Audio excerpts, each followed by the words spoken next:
Good afternoon, everybody. Welcome back. For those of you that have attended any of the last two sessions, we're happy to have you back. And if we have any new people, we're excited that you're joining us as well. So we had a great session this morning with close to 200 people. We had some incredible questions. So we'll look forward to all the questions you'll have for us today as well. We're just going to give it a couple minutes. A lot of people are signing on right now.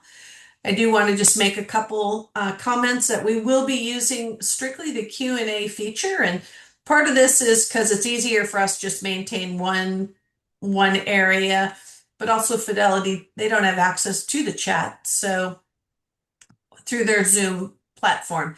So it will be all Q&A, and you should all be seeing that. And it will be splitting this up into two sessions. The first session, we'll do questions right after that, and then we'll probably take a quick break, and then we'll come back for the second session.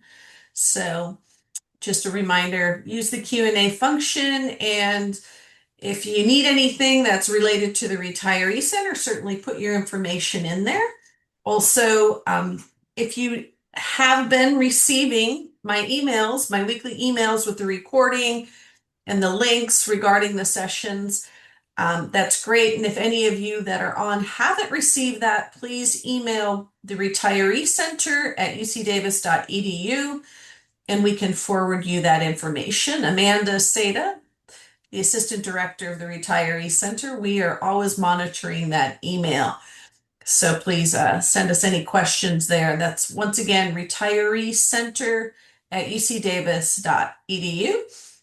And if you need to call us next week, we're not in the office today. It's 530-752-5182. And that information is in the emails that I send out to you on a weekly basis. So with that, I think we're going to get started. Just really quick introductions. I introduced Amanda. She's great. She's our assistant director. She's always helpful with anybody who comes by, calls, or emails. So if you have questions, reach out to either one of us. Larry Tao is our program coordinator, and he is out for baby bonding for another 5 weeks, but he will be back. And he is also another person that is great if you need any information. We also have wonderful student Sashi in the office that's very, very helpful and quite knowledgeable about the retirement stuff. So anyway, we are always there for you as employees and in retirement. It does become your new home sort of after you retire. And we are great. If you can't quite figure out what you need to do and it's regarding retirement or your pension or anything, give us a call. We are always there for a resource for you. With that, I want to introduce Kim Becker and Eric Schreiber of Fidelity. They are going to really get your minds thinking again today about things to think about in retirement and also some of your income sources that you'll have in retirement. They have a lot of great information for you, and they're excited about all your questions too. So with that, I'm going to turn this over to Kim. She's going to start us off, and I just want to say thank you to you both again for being here and to everybody in the audience. Thanks. Thanks, Julianne. Thanks, Amanda. Thank you so much for having us. And first, Eric and I certainly want to welcome you today for joining this afternoon and, taking a few hours out of your day. We know that you're all very busy. And so, we recognize the importance of you taking the time out of your day to learn about these important topics. Of course, I'm going to be talking about, thinking about retirement, what you could be doing in retirement to make it a little more satisfying for you or fulfilling, retirement income planning. And Eric's going to be talking about Social Security. Just a little bit about myself. I've been with Fidelity for over 15 years, and I've been dedicated to UC Davis for coming up on 7 years. I can't believe it's been 7 years already, actually. So, as one of the resources, of course, we do meetings like this. We do department meetings, and we also do one-on-one consultations. So, with that in mind, we're going to be talking about a lot of topics today, and we're not going to be able to go so in depth, to your personal situation, but that's what that one-on-one consultation could be utilized for if you want to continue this conversation on a more personal level. If you haven't met with, myself or, my colleague Spencer or Eric, virtually, Just know that those one-on-one consultations are part of your retirement benefits. These are the resources that UC provides you. So there's no fee to have those consultations. And I always like to remind you that if you're planning your retirement with a spouse or a partner, they're more than welcome to join that meeting as well. And we encourage that, right? You're planning with somebody else. It makes sense to have them in that conversation as well. And, one question that comes up frequently is, you know, can we still utilize you after retirement? And absolutely. So you can have these meetings, leading up to retirement, during the process and after you're retired as well. This resource does not go away for you, and that includes the live webinars. But we'll get started in just a moment. One thing I do want to just reemphasize that Julianne mentioned is, again, Eric and I do not have access to chat. It has been disabled on our Zoom through Fidelity, but we do have access to the Q&A, so that is where we will be answering questions along the way and after each portion. So if you have questions, feel free to type them in the Q&A. And then with that, Eric, I'll give you some time to introduce yourself before we get started. Yeah, thank you, Kim. I'll just take a minute here. And yeah, hello everyone. And I want to say thanks as well for everyone taking time out of the day to join us. And I appreciate Julianne and Amanda inviting me to be here. Yeah, I'm a workplace financial consultant, just like Kim, and we're both part of that team from Fidelity who are dedicated to working exclusively with UC, part of their retirement program. And I live in the Bay Area. I work pretty closely with UC Berkeley and Berkeley Lab and UCOP. I also work with UC Davis and do appointments with staff and faculty through Davis. I've been with Fidelity coming up on 25 years, actually. It'll be next week. It'll be 25 years for me. And 14, almost 15 of those years have been dedicated to working with UC specifically. So very familiar with your retirement system. We both are, and everyone from our team has been with the plan for many years. And so we hope and encourage you to schedule some time with us, attend more webinars. If you haven't, do it. If you've done it, want to do it again, these appointments are always available to you, and the Fidelity team is there to meet at any time. So I'm going to give back to Kim. Good to be here, helping answer questions, and I'll cover the second half of the event today, which will kind of delve into Social Security. But Kim, back to you. Thanks, Eric. So we'll go ahead and get started. Again, I'm going to turn my video off just for bandwidth. I always fear getting that message that my internet is unstable when I'm giving these presentations. So that wouldn't be ideal today. So turning my video off helps reduce that significantly. But again, we really do want, appreciate you spending the next few hours with us, as we guide you on your pathway to retirement. And generally, there's two words in the title that are unfamiliar and unclear for most, and that's fulfillment and retirement. We often talk about this idea of finding fulfillment in retirement as if we aren't fulfilled now, or as if it's a destination. And retirement is what these days, right? I mean, sure, there's, the component of leaving your job, leaving behind that paycheck, but with decades more to plan for, just what is retirement? What's exciting about this chapter is that you're going to get to define your time and all of it. There's no more pressure in the day to meet deadlines or delivery dates. You'll be squarely on your own time and your own pace. Think of it as a blank sheet of paper. But now what are you going to do? How long might you spend in retirement? So across America, 50% of people retire by 63.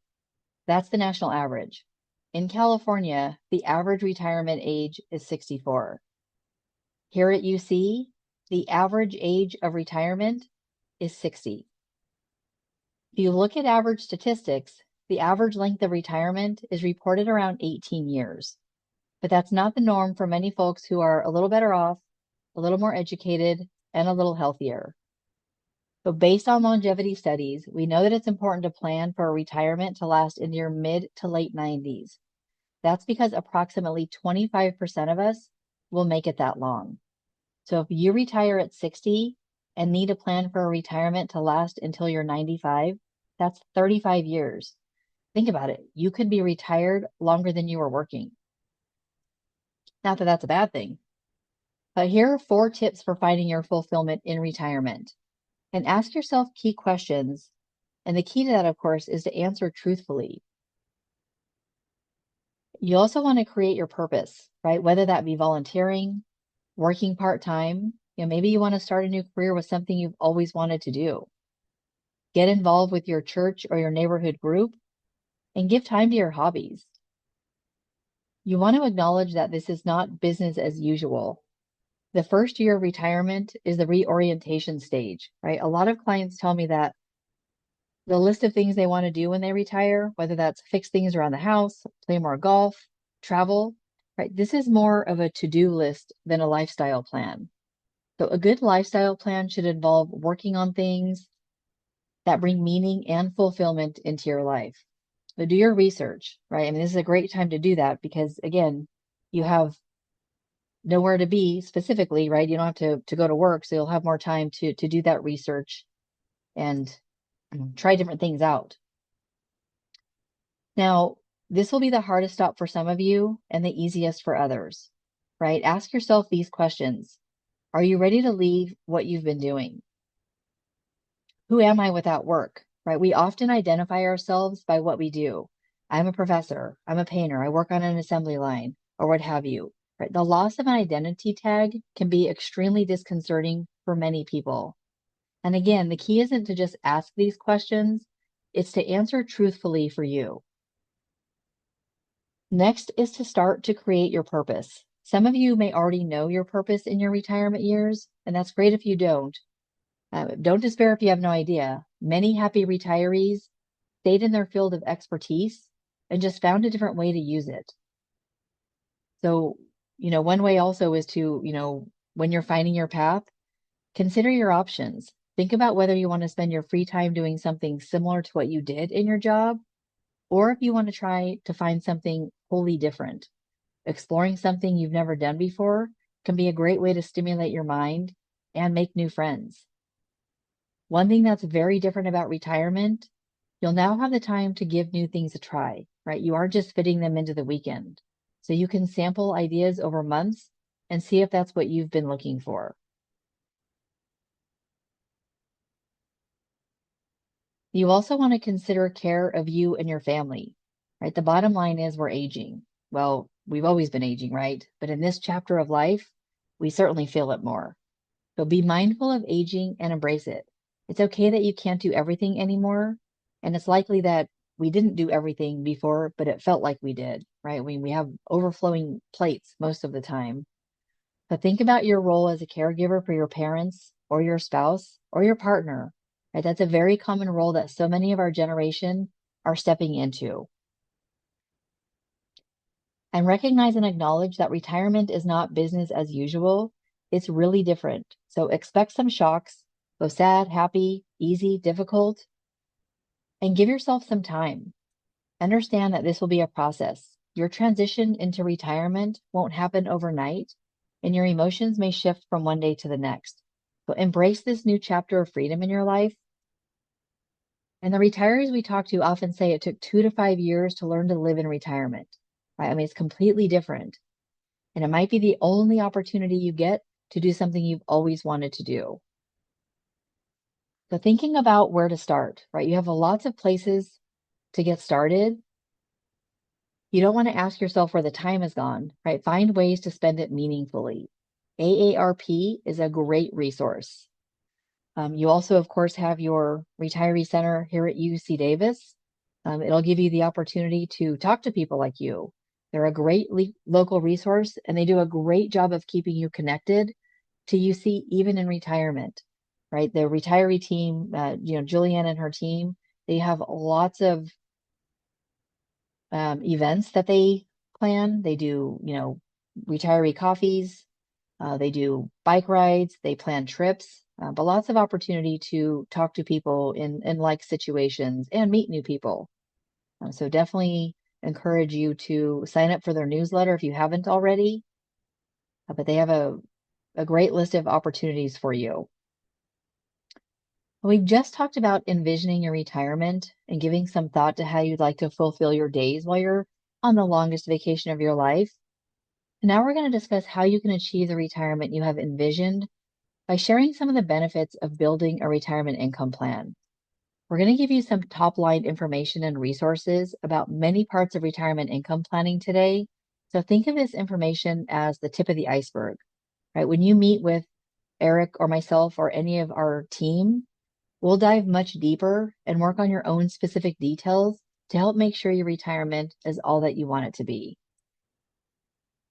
What exactly is a retirement income plan?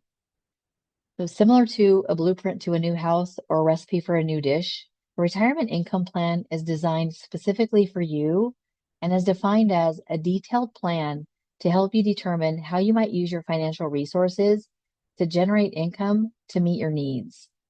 You can create a plan by yourself or with a Fidelity representative.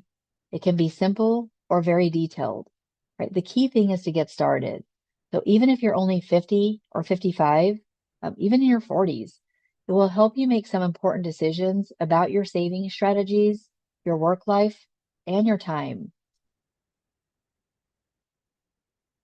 So today we're going to talk about deciding when you can retire, aligning your income and expenses, right? Do you have enough money to cover your expenses through retirement? Incorporating income security, for example, your pension.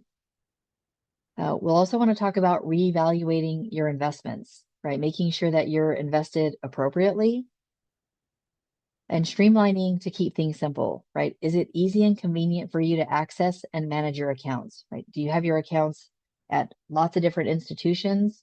Thinking about, managing your mandatory distribution, your investments, just making sure that everything's in line. Keeping it streamlined will make it much easier for you. Now, deciding to take this step is a huge deal, right? It's like cliff diving or bungee jumping. One day you're working and the next you aren't. But making sure you've considered all the possibilities is a key benefit to developing a retirement income plan. Now, there are two major decision-making areas around deciding when to retire. The first area is all about you and what you want, right? You'd like to be in control of when to retire, where to retire, and what to do with your time. But sometimes retirement doesn't happen that way, and you can be surprised when life gets in the way. But we address some what-if scenarios when building a retirement income plan. So if you end up retiring earlier than planned, or moving away, or staying in place, you'll have a foundation. It's also important to consider, who are you planning with?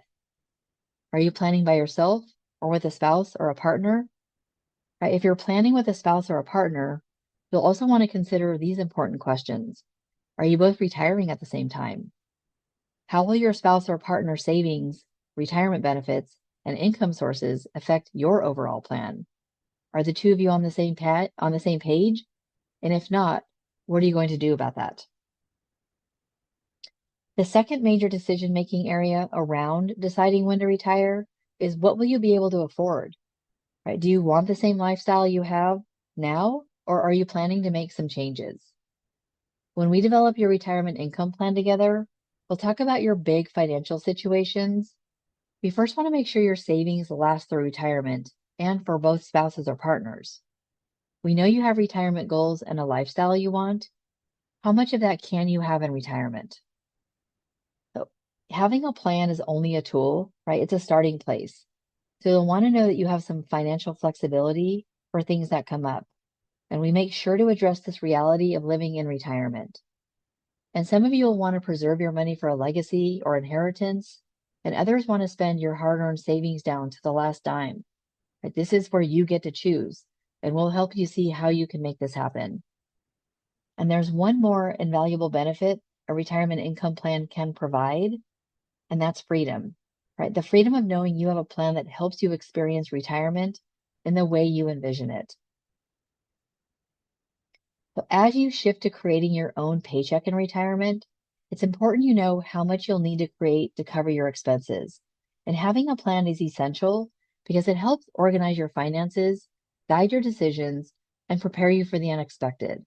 It also serves as a monthly budgeting tool that can be adjusted at any time. So affording the retirement lifestyle you envision can be done. With a realistic estimate of your expenses in retirement, you'll want to identify which income sources will be designated to cover these expenses. It will also be important to estimate your expenses in retirement as accurately as possible so you can plan for enough retirement income to cover these expenses for the rest of your life. So let's review a hypothetical example. So let's say you figured out that you'll need about $7,000 a month in income. Part of this income will come from your UC pension and Social Security, which are your reliable income sources. Those two components will give you roughly $5,000 a month in income, but you're short $2,000. What options will you have to fill that gap? Well, you might be able to pull from your other savings. You might find that you'll have to work longer or delay taking Social Security, or you might decide to downsize somewhat and live within your new means.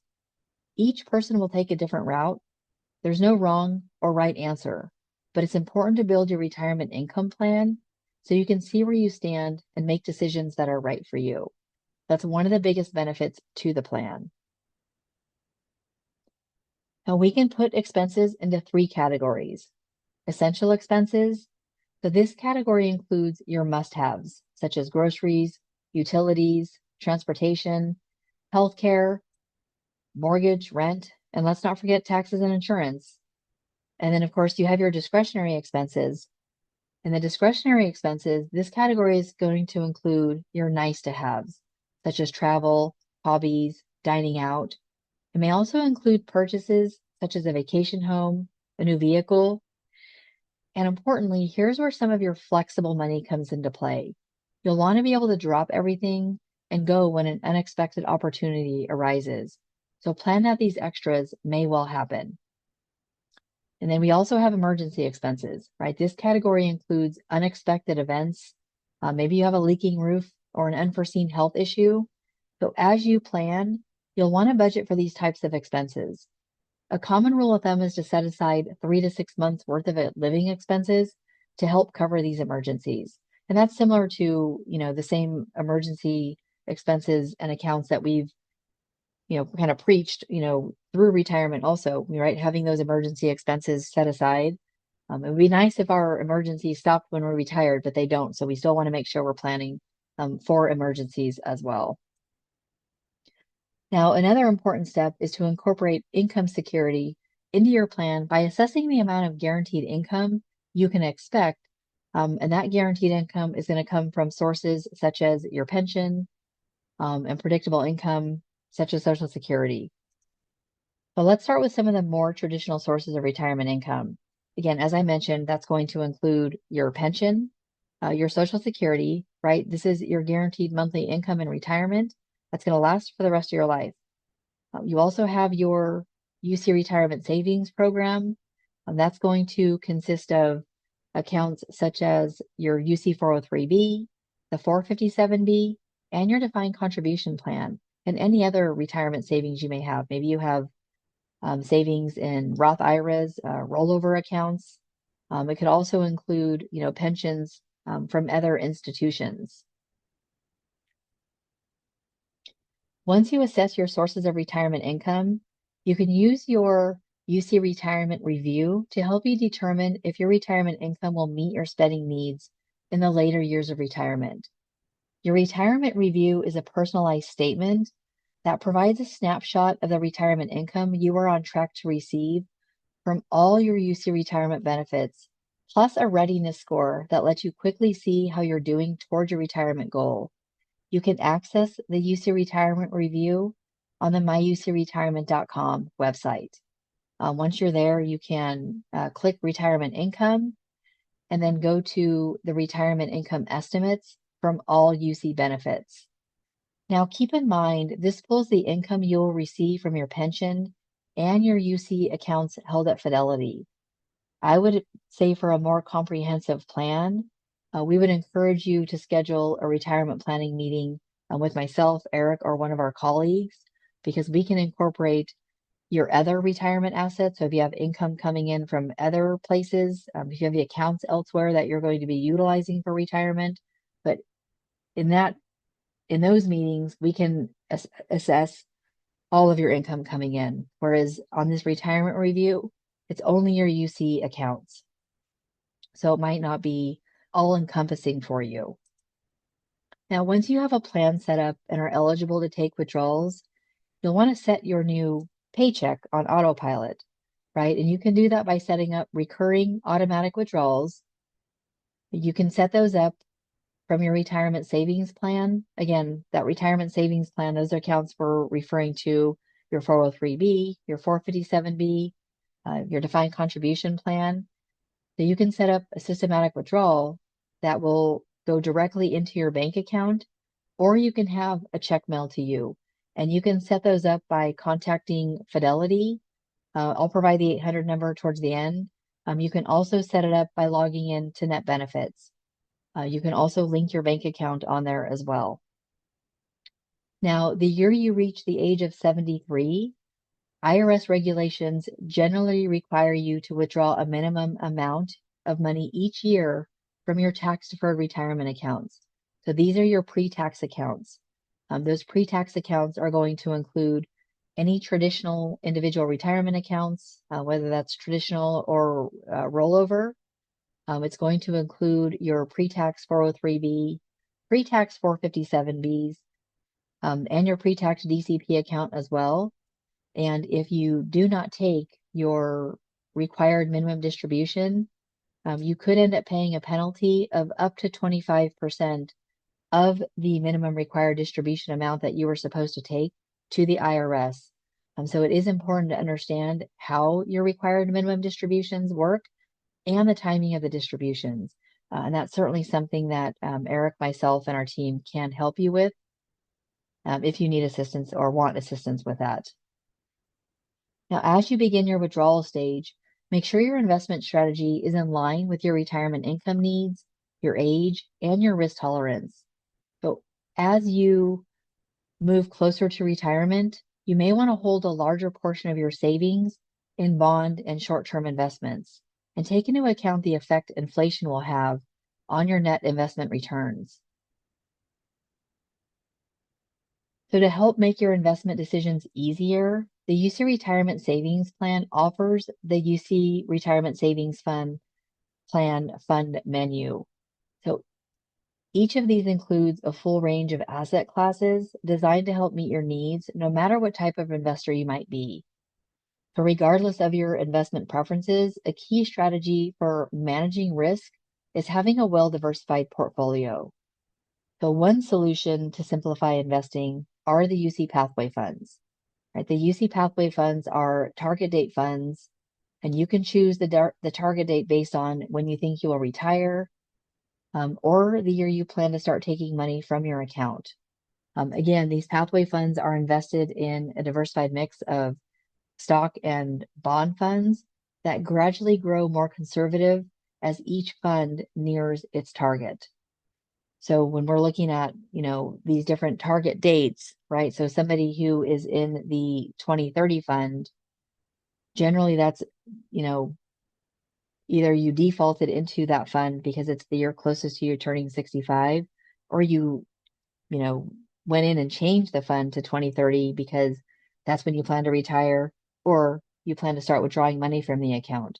So it's going to start to become much more conservative than, say, somebody who is just starting their career and in the 2070 fund, where someone in the 2070 fund is looking at 90% plus of stocks in that portfolio, whereas in the 2030 fund you're likely to have closer to maybe 50% stocks or higher, but it's being professionally managed to become more conservative as you get closer to that target date.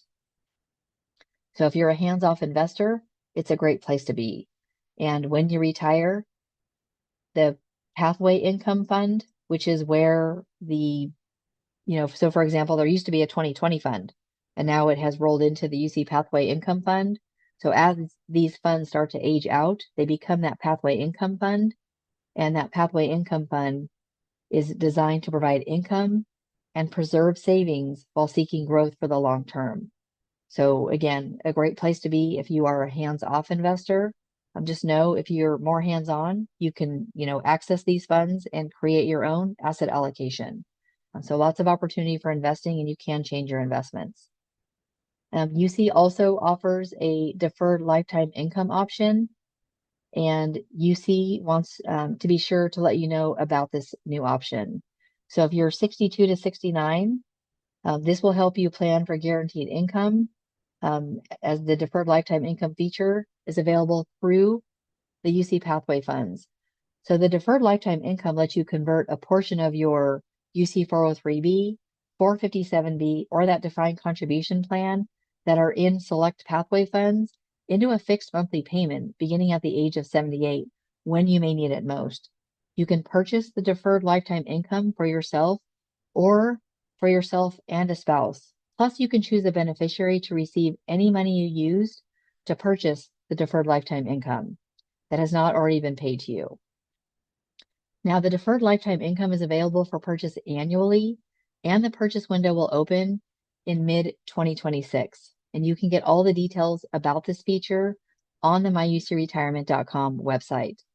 So generally speaking, right, this is an annuity that you can purchase through an insurance company that UC has chosen. So they choose, they put their contract out for bid each year. So there could, there likely could be a new insurance company for 2026.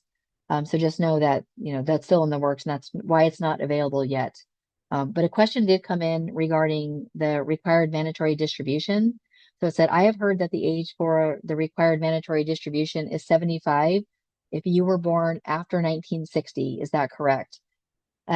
Yes. So the required mandatory distribution age is currently 73. So that's why I said 73. I'm just going by today's, but that is a correct statement. The age is changing in the year 2033 to the age of 75. So for those of us born after the age of 1960, it will be 2033. I shouldn't say 20. In 2033, it'll be 75. So yes, it'll be 75.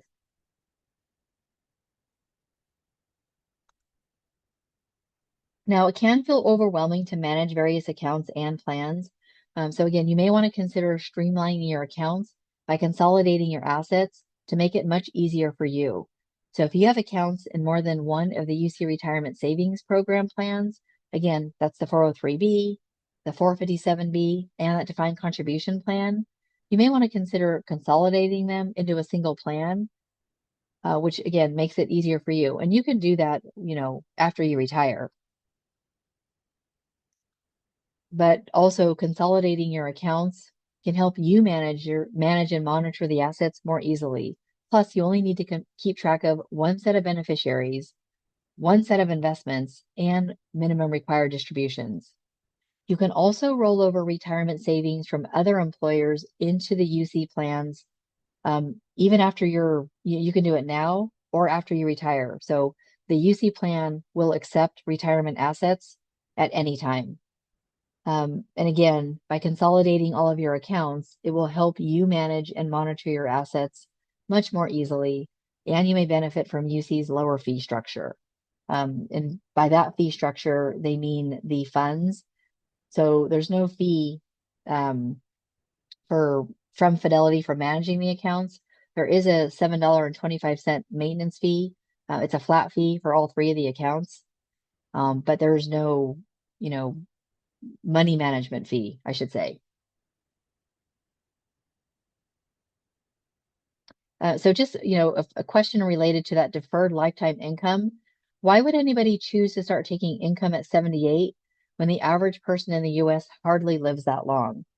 Again, that is a personal preference. Some people, need to defer or want to defer their required mandatory distribution. That is one strategy. We would encourage you to talk to a tax advisor about that. But also some people, not everyone has a pension at UC, right?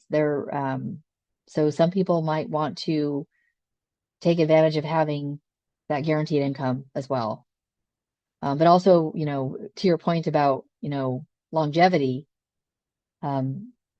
some people have, significant longevity in their family while others don't. So again, it's going to be a personal preference. Now, every year up to your retirement and all the years after, you can meet with a UC dedicated workplace financial consultant. That is Eric and I's, large title. But again, we're available to you up to retirement and all through retirement. So if you want to refine your plan, make adjustments based on any life changes, would be a great time to schedule those meetings. And remember, when we're talking about this, plans change. So, if you have any life changes and things like that, it's always a great time to reassess your retirement income plan. Now, as you move to create your own paycheck, taxes will be a consideration. So different sources of income may be taxed at different rates. So as you receive your benefits, such as your UC pension, Social Security, and other reliable income, it's important to understand how they are taxed and where you will be within the tax brackets. Some accounts, such as Roth IRAs and health savings accounts, they can provide tax-free income if they are qualified distributions, while others, such as withdrawals from traditional IRAs and retirement plans, may be taxed as regular income. So we can help you get ready to talk with your tax professional. We cannot provide tax advice, but we can certainly, help get your portfolio ready and, help you have those conversations with your tax person. We'll also review your current asset allocation and make sure it still works for your goals. We can help you select the right investments and make tactical shifts to adjust for risks, market conditions, your goals, and time frame. We also want to make sure you have a strong portfolio to create your paycheck. Now, there are quite a few tasks that come with retiring, so we break our planning into smaller to-do lists. I will say it's never too early to start planning your retirement or too late. We'll help you get your first retirement income plan completed or review the one you have set already to see if it's still best for you. Now, looking at these specific actions needed at specific ages, right? In your 50s, we're doing quick planning. And I would say this would be any age before 50 and in your 50s, right? Again, it's never too early to start planning. So if you're in your 40s, you can still do a retirement income plan. The sooner you start planning, the better off you're going to be.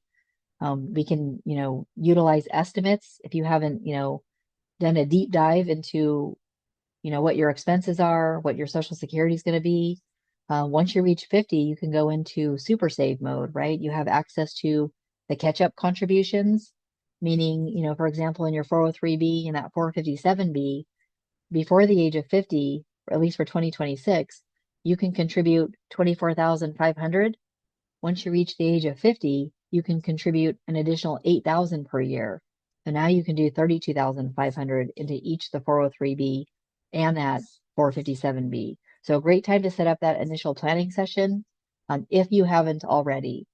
Once you get into your 60s, we'll start looking at a little bit more of a detailed plan, and maybe even into your late 50s if you're planning to retire at 60. So again, determining Social Security strategies. There's lots of strategies to consider. That's something that Eric's going to go over. We'll want to reassess your risk and asset allocation, make sure that you're invested appropriately. We, definitely want to make sure that, I do know that some people are risk adverse, but we want to make sure that you're not too conservative, right? You still want to try and keep up with inflation as well. And again, thinking about your investments and what we talked about, you could be in retirement for 30 plus years. So we're talking about a long time frame for investing through retirement as well. And then of course, building a detailed financial assessment, making sure again that your income is going to be covering your expenses through retirement. At 65, we're going to start talking about, right, creating that master plan, thinking about Medicare and what you need to coordinate, signing up for that, discussing your retiree health insurance options with your employer. By that, they mean, right, you have, and I say it on every one of these I do, at UC Davis, you have an incredible healthcare facilitator. If you've attended the previous sessions and listened to Garen talk, so Garen Solbach is your healthcare facilitator, and he's incredible. He is a wealth of knowledge if you listen to him, you know he's passionate about what he talks about, and extremely knowledgeable.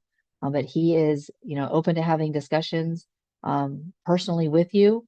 And I don't know if he mentioned to you, which I'm sure he did, that he prefers a phone call because any question that you ask him is inevitably going to have a follow-up question. So it's much easier to have that conversation with him. But and I'm sure he shared his website as well, but lots of knowledge there for you. And of course, we can help prepare your portfolio for those required minimum distributions.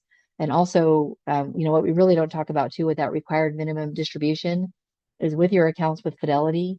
Fidelity calculates that for you and provides notice to let you know that, you need to take your mandatory distribution and things like that. And, for next steps, I'm just going to keep this up as a resource page. We'll show this page later on as well. But, the webinars that we offer, lots of different topics, including, budgeting, retirement income planning, all of these are workshops that we offer as well. You can attend as many classes as you want. And again, these classes are available to you in retirement as well. If you haven't already, if you haven't visited the UC Raise website to get your pension estimates, I would certainly encourage you to do that. And then, of course, going to the Social Security website to get your Social Security estimates, which I'm not going to go in depth here because Eric's going to talk about that in the next portion. And then the myucretirement.com website is an incredible resource page for you. As soon as you go to that page, it says your source for all things retirement, and it really is.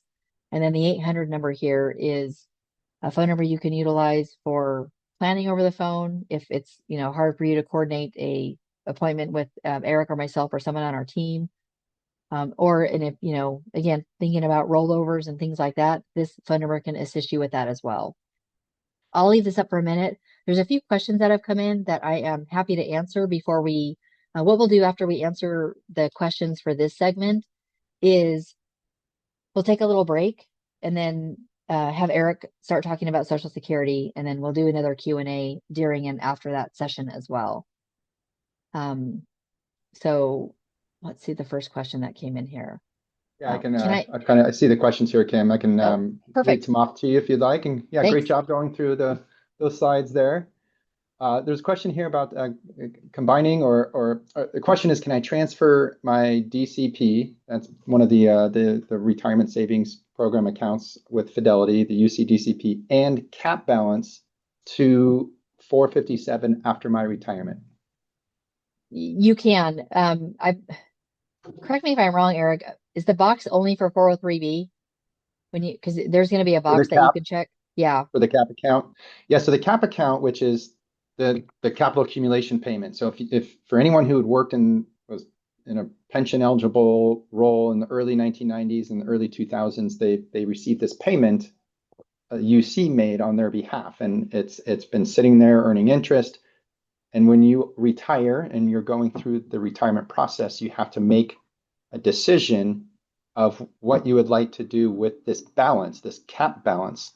And yes, you can elect to roll it over to your 457 plan.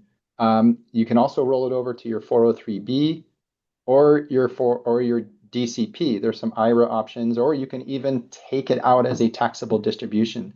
So all three of the plans in the retirement savings program will be available to you. So. Perfect, thanks. Including the 457. Yeah. We've always talked about just the box for 403B, so I just wanted to confirm. Yeah. All right. Next question here is in regards to the catch-up contributions. So catch-up contributions now need to go to Roth that they've heard. Does this happen automatically in my Fidelity account, or do I need to go in and make adjustments? Great question. This is something. Go ahead, Kim. No, I was going to say this is brand new and a great question. I was going to say I'm surprised it actually didn't come up in the last session. Yeah. Now that I see it, it depends. So it's based on high earners. So if you earned more than 150,000 in 2025, then the answer is yes. So what that means is if you are contributing more than 24,500 into the 403B and or the 457B, then any amount that goes into that catch-up contribution. So, any amount over 24,005, because you might not be doing the full 8,000, but the catch-up contribution will automatically go into the Roth portion of that account. So I'm just going to use the 403B as an example. So if you're maxing out the 403B and you're contributing 32,500, then once you hit 24,500, they're going to start your catch-up contribution will automatically go into the Roth 403B, and it will automatically happen in your Fidelity account, and there's no adjustment necessary on your part. Yeah, that would be very, very tricky, especially if it's going to happen like mid paycheck, right? Your one contribution with paycheck, and part of it is going pre-tax and part of it is Roth. So as Kim said, yes, that will happen automatically. There's no action, no steps you need to do on your side for that. Yes, and also, thinking about, that 150,000 stop. So if you made over 150,000 last year, it's going to apply this year. If let's say you got a merit increase and you're just going to hit over 150,000 this year in 2026, it won't apply to you until next year unless they change the amount. So I've just had that come up a little bit too. So it applies for your income for 2025 from UC, and you had to have hit 150,000 or more for that to apply to you. So if it doesn't apply to you and you are doing pre-tax contributions, then the catch-up would stay pre-tax.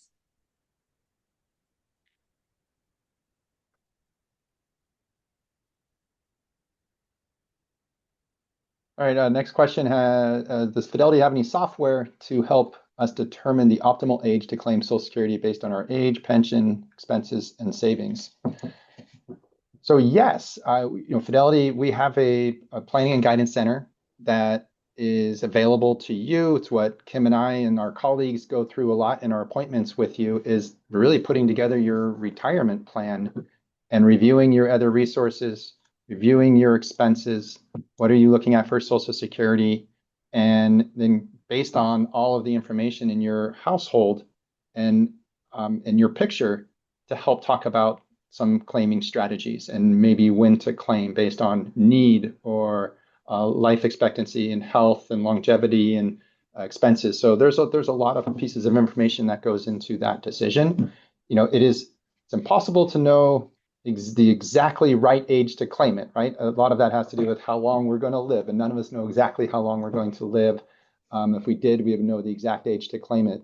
So we want to look at your picture, your retirement picture, and your retirement income, and your retirement expenses, and to help make the best decision for you of maybe when we'll be to claim it. So we do have some software available on Net Fidelity Net Benefits, something that we can also go through with you as well.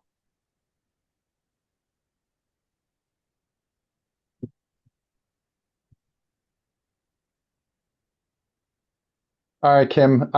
In the retirement review, how is the monthly income payment from the 403B, 457, and other accounts calculated? That's a great question. Do you know, Eric, actually? Well, I don't really use that tool. I'm sorry. I use the one that is much more detailed.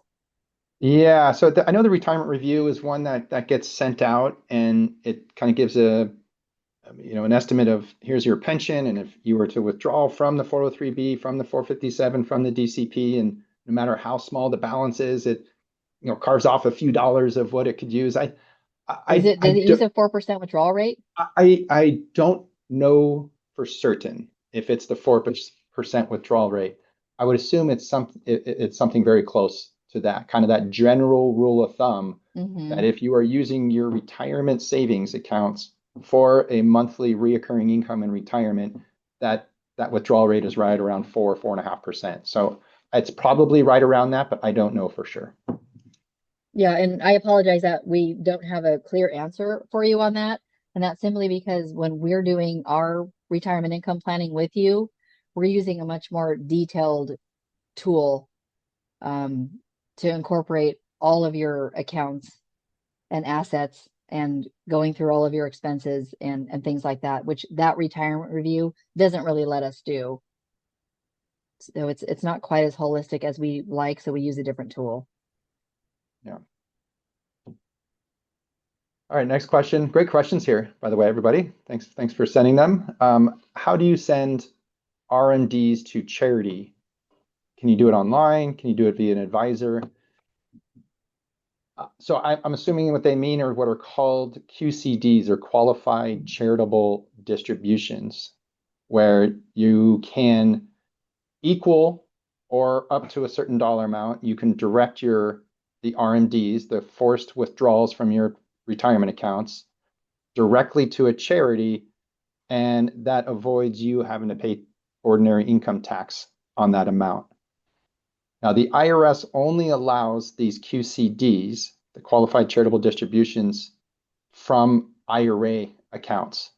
So with the 403B, the 457, the DCP plan, you'll need to make a withdrawal. You cannot do the RMDs to charity from those plans. So if that is something that is of interest to you or that you would like to do, it is something you would have to move some money or roll over into an IRA, which you can then do the qualified charitable distributions from for your RMDs.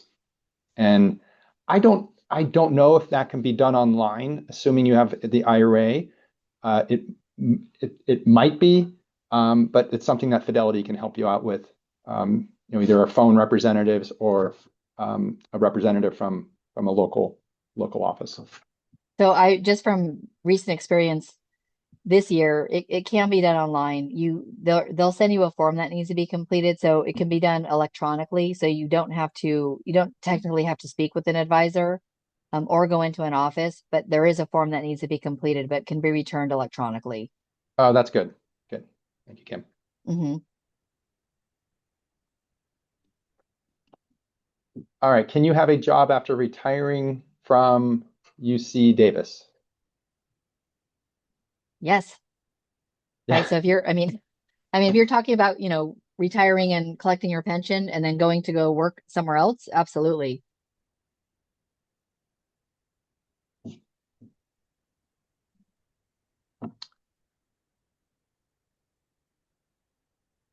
All right. Next question. What are the advantages and or risk of confusing things in working with you from Fidelity that works with UC and Fidelity team members at local offices external to the UC relationship? Are services different or provide different expertise? In our case, spouse has funds with Fidelity from their non-UC employer. Working with local office has provided the opportunity to do planning across both sets of savings. That's a great question too. Yeah. Yeah, go ahead, Kim. I was just going to say, as part of the Fidelity team, there's certainly advantages, right? Eric and I know the UC plan inside and out, whereas the local Fidelity office doesn't quite know, some of them don't know the UC plan at all. And so the services, I would say, are different, but we work together. So you can benefit from having us working with you on the UC plan. And then, to your point, working with someone in the local office that has the opportunity to do planning with you across all of your accounts, whether that is, within Fidelity or outside of Fidelity as well. And so, there's times where I have, and I'm sure Eric has as well, been asked to join a meeting with somebody in the Fidelity office, one of the financial consultants that's meeting with somebody that's a UC employee, but they don't know the plan. So they ask us to join so that all the facts are there and they're getting clarification, and you as a participant is getting all of the information that you need as well. And so, it really does come down to different expertise. So if you are working with someone at the local office, that's fantastic. And really the UC relationship is designed for us to be a resource specifically for you as a UC employee, but you still have the opportunity to have Fidelity as a larger resource, and have everything that, Fidelity provides. So I would say it's more advantageous to you because you have more resources. And Eric, feel free to add anything.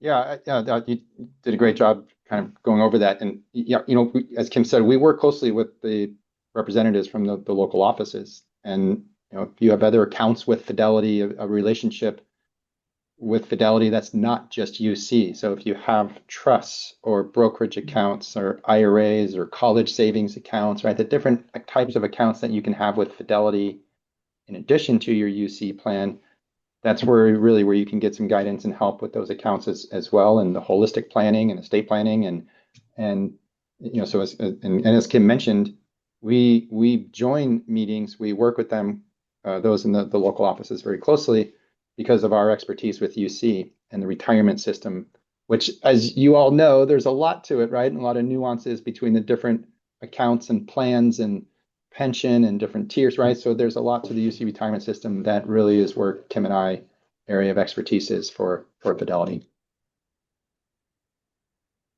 All right. I heard I can roll all of my retirement savings account into a Roth account when I retired. Is that true?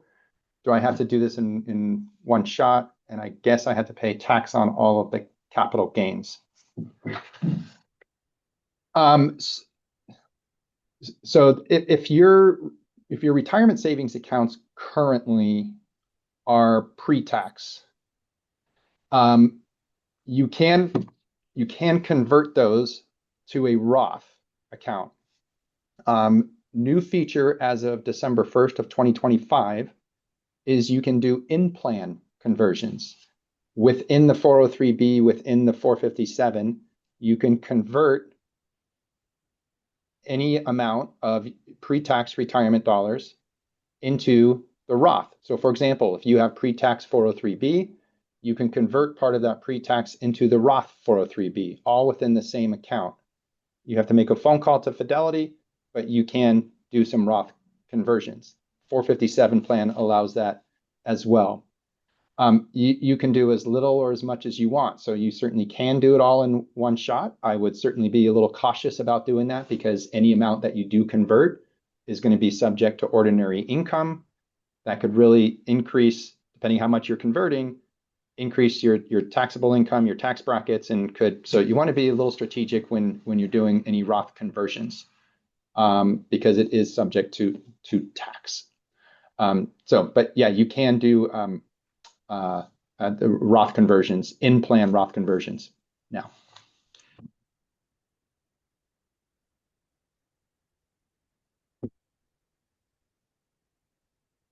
Kim, question here about the additional catch-up contribution. This just became available in 2026 for those between the ages of 60 and 63. Just became available for UC this year. Do you want to comment on that, Kim? Yeah, absolutely. So yes, there is a additional catch-up contribution allowed for those between the age of 60 to 63. So again, you have your regular 24,500 that you can contribute. And then if you're between the ages of 60 and 63, your catch-up contribution amount is $11,250. So it's not the 8,000 for the regular catch-up plus the 11,250. So if you're between the ages of 60 and 63, you can contribute a total amount of $35,750, right? That's the $11,250 for your catch-up contribution between the age of 60 and 63, plus the 24,500. So you are able to do that. Yeah. And keep in mind, this is per plan. So that is for the 403B, 35,750, and an additional 35,750 to the 457 plan. I know that's a lot, but it is what the IRS allows for 2026 into those two plans.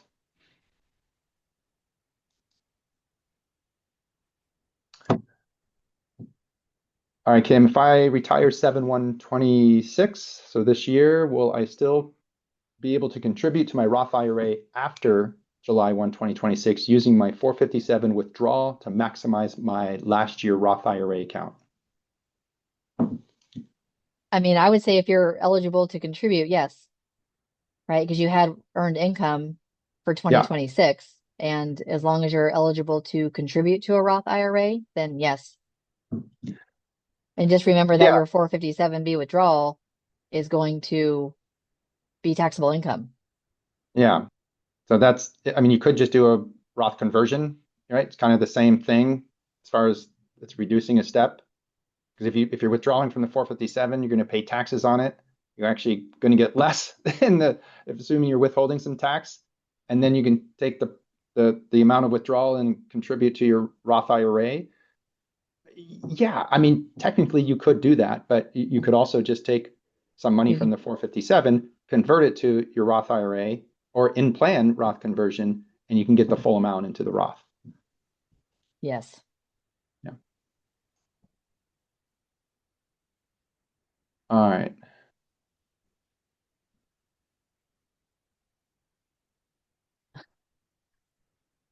What about other companies that want to help plan your pension? We are continually bombarded with Fisher Investments, how to retire comfortably with 1 million. That's in quotes. Should we get advice from multiple sources? I mean, you're always going to get bombarded by companies wanting to help you out with your finances. I mean, that's just a fact, right? I mean, when it comes to your pension, I think, one thing that's important to recognize is, taking your pension, what your options are, and what you could potentially lose also. Because sometimes those companies, when they want to help you plan your pension, they really mean, how to comfortably retire with $1 million, right? Well, some of you have that lump sum cash out option. And that might be what they're referring to, but they also don't know that if you take that lump sum cash out option, then you are losing your retiree healthcare benefits.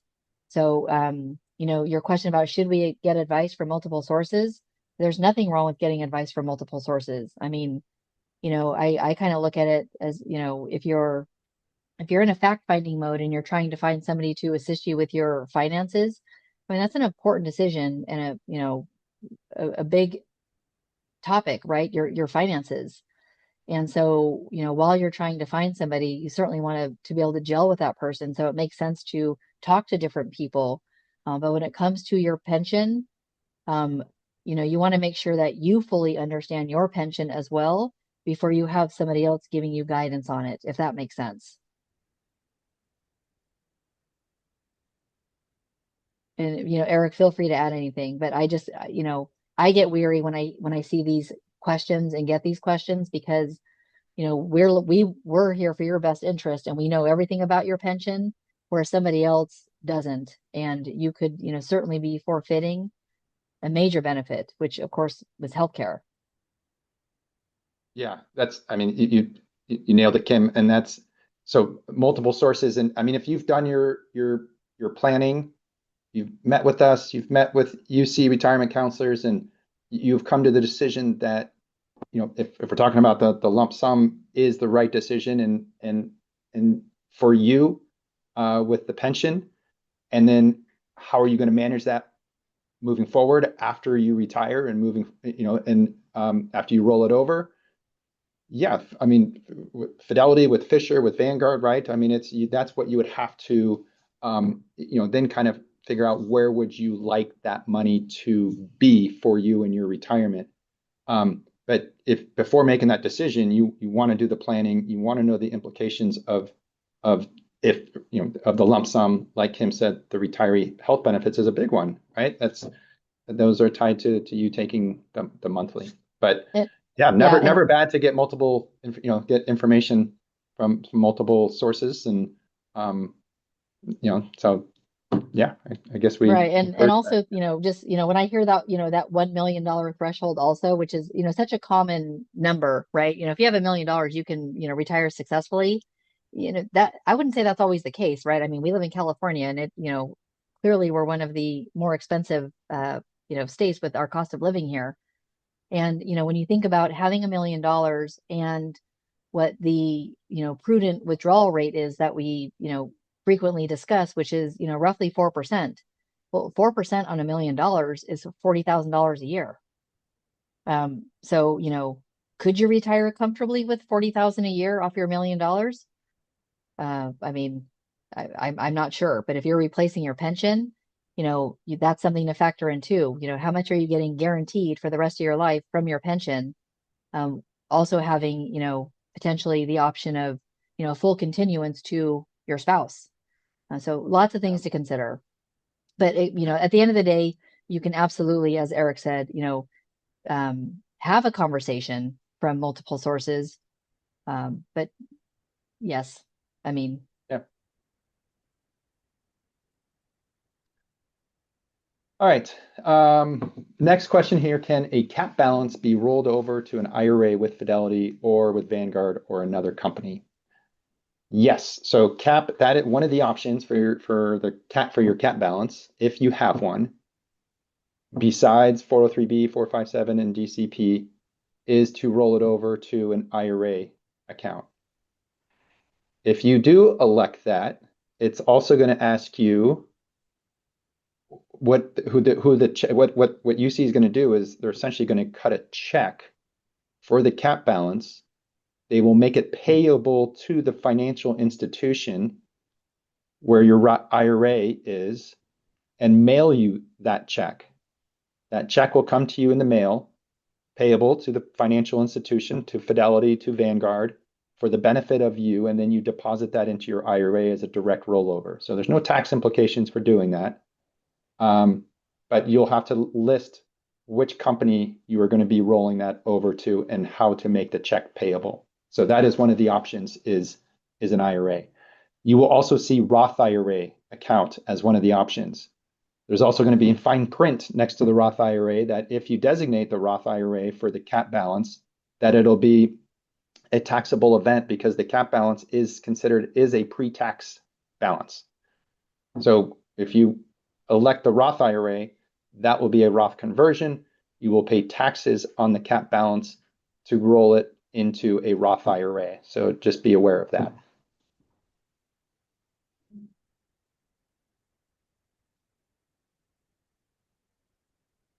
All right, next question. How do I contribute all my vacation hours, up to 300 hours, to 403(b) before I retire? What is the cutoff date in June for my last month contribution? Do you want to take this, Kim, or do yes, you want me to take it? Okay. yeah, no, I'm happy to take it. So, yes, you can increase your contributions before you have that last paycheck to incorporate those vacation hours. So I would say the cutoff date for June. So, obviously, if you're going to use a July 1st retirement date, if you're paid monthly, the cutoff date for June is, I mean, to be safe, I would say by June 15th to make sure that you hit payroll on time. Yeah, I usually I usually encourage just the first week of June. I As do soon too. as you get As that soon as you second got to last paid. paycheck. Yeah. Yeah. And you also want that change to be a percent rather than a dollar amount. And I know that's something that UC is requesting just in case it's a vacation is an off-cycle check or there's just you want to enter in the percent that you want on that last paycheck when your vacation hours are added on. So just take a look if you're doing a flat dollar amount, change that to a percent. The maximum percent you can do is 70% between the 403(b) and the 457. So if you're trying to max out as much as you can do 35% 403(b), 35% 457, combine that 70, and then that will take as much of that last paycheck of the vacation hours and pre-tax it into your retirement accounts up to the limit.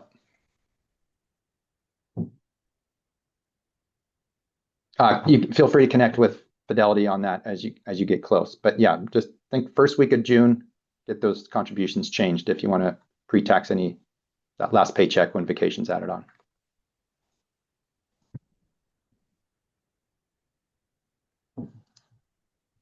As UC workplace consultants, can you provide overall financial planning advice over all of our investments or only over our UC investments?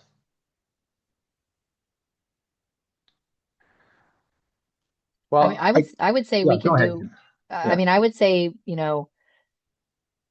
yes, we can do it on all of your investments. If not just your UC investments and, kind of again, kind of how we talked about before, utilizing, all of your Fidelity resources and the Fidelity, financial consultants in the offices too. So if it's something that, we feel you would benefit from having a consultation with somebody else, we'll let you know. but I would say you could absolutely start having that conversation with us.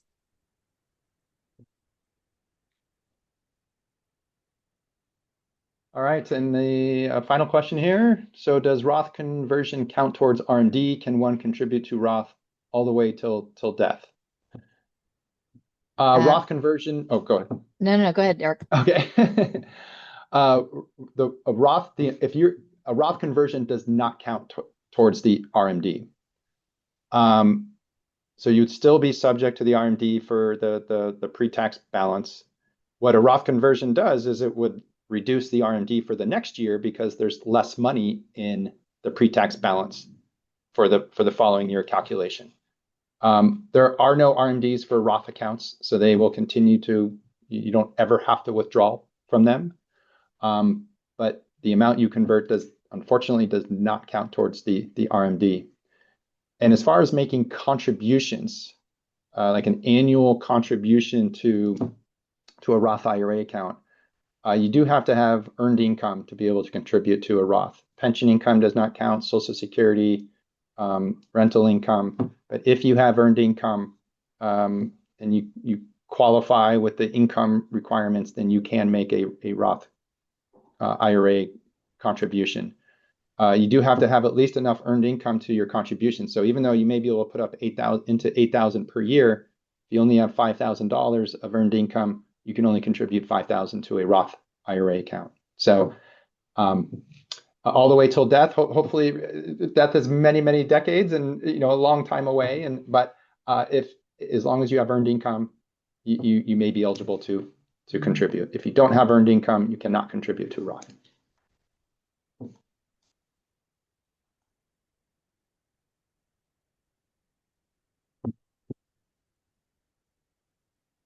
All right, another question came in here. If we are worried about volatile markets, what is the most conservative investment Fidelity offers? I would say money market.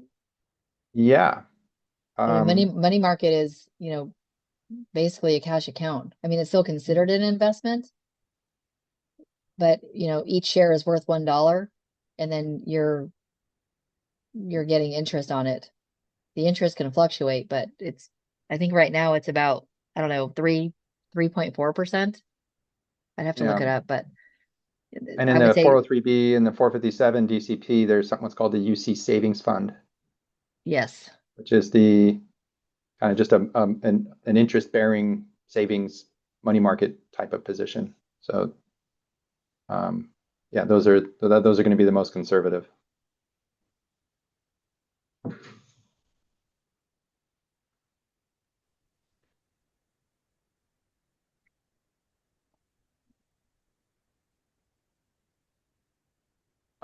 Looks like a follow-up question to Roth IRA. What about investment income for Roth IRA contribution after retirement? So investment income, I guess depending on what investment, what how you're defining investment income, but if that's dividends, capital gains type of income, that would not count towards qualifying to contribute to a Roth IRA account. Has to be earned income.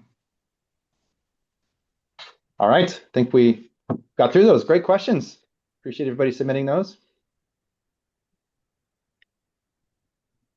Great. I'd just like to make a couple of comments here. So, great questions. Thanks, Eric and Kim, for going through all of those. And I didn't mention this at the beginning, but Kim Becker is having some office hours at the UC Davis Campus Retiree Center coming up in March and April if you want to meet with her.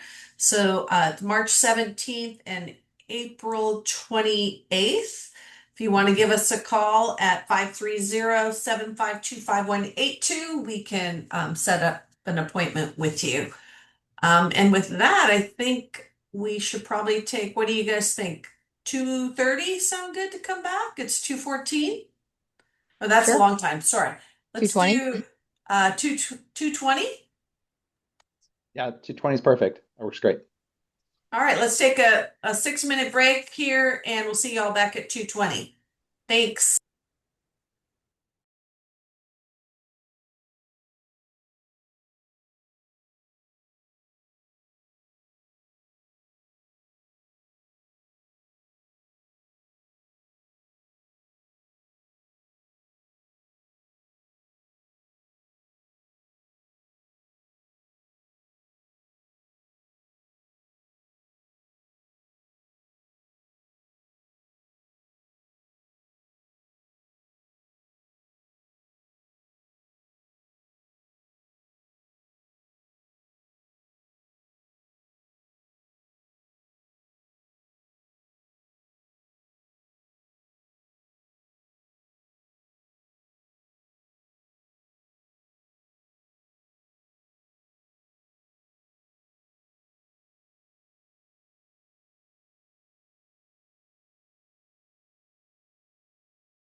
All right. Welcome back. I think we are right at 2:20 right now, so I think we'll get started with the second section of today's event. Again, thank you for everyone for being here. Really do appreciate your time. And I'm excited to be presenting this part, and hopefully there's some great questions. I'm sure there will be from this group based on Kim's section and the questions you submitted. And so what I'm going to be reviewing with you here and for the next 30, 40 minutes is going to be a specific source of income that will be part of all of your retirement income plans, and that is Social Security. And Social Security was signed into law in 1935 by President Roosevelt and was created to provide a monthly income for retirees age 65 and older. Social Security has gone through a lot of changes in its 90 plus year history. The full retirement age was changed from age 65 to between age 66 to 67. This happened in the Reagan era in the early 80s in anticipation of boomers retiring. So there have been some loopholes that have been closed over the last 10, 15 years, something what's called a restricted application, file and suspend. So those have been closed up. More recently, there was the Social Security Fairness Act of 2025 was passed this last year that repealed something that was called the WEP, or the Windfall Elimination Provision, the GPO, which is the government pension offset that impacted those who maybe were with an employer where they did not contribute to Social Security, but maybe were eligible for it from a different employer or from a spouse. There is nothing simple about Social Security. It is very complex. It is a complicated system. In fact, there are over 2,000 rules to the program. We are not going to cover all 2,000 today. That would take us into Saturday, maybe. But what we are going to cover today are 5 important questions that you're going to want to ask yourself and get answers to before you claim your benefit. So here are those list of those 5 questions that we're going to get into each one. So number 1, what age or when should I claim versus what age or when can I claim my Social Security benefit? Number 2, how can I claim retirement benefits? 3 is where do I get information? How do I find out how much I'm going to get from Social Security? And I have maybe you have some questions about Social Security that you're looking for information about, or just maybe claiming strategies. So we'll get into some resources and where you can go for that. Number 4 is what do I need to get my benefits, or how do I qualify? How do I make sure I'm going to qualify to make sure I get a monthly Social Security payment in retirement? And number 5 is where does Social Security fit in my overall plan? So the first one is when should I claim? First, when can I claim? So a lot of you may know the earliest age where you can claim your Social Security benefit, and that is age 62, earliest age to claim. But is that the right time for you? Well, a lot of things to think about and consider in making that decision. One of those is deciding how much income do you need. And a good place to start in deciding how much income you need is by working on a budget. Kim talked about this in detail in her presentation, was kind of doing some planning on how much it costs to be you and your expenses and your lifestyle, and what are your essential expenses and your housing, utilities, groceries, medical. What are your discretionary expenses, kind of what kind of fun and travel and dining out and hobbies and things and you want to do in your retirement. And this is a challenging one, because even in your retirement, these can change. But it is just trying to do some planning, kind of having an idea of what they may look like when you retire. And if this is something that is, because we meet with a lot of people and we talk about this, and this is a big part of the conversation, and just trying to figure out a place to start. And sometimes you can look at, all right, what are your expenses today, pre-retirement? And then think about when you retire, what could be different? What expenses may go up? What expenses may go down?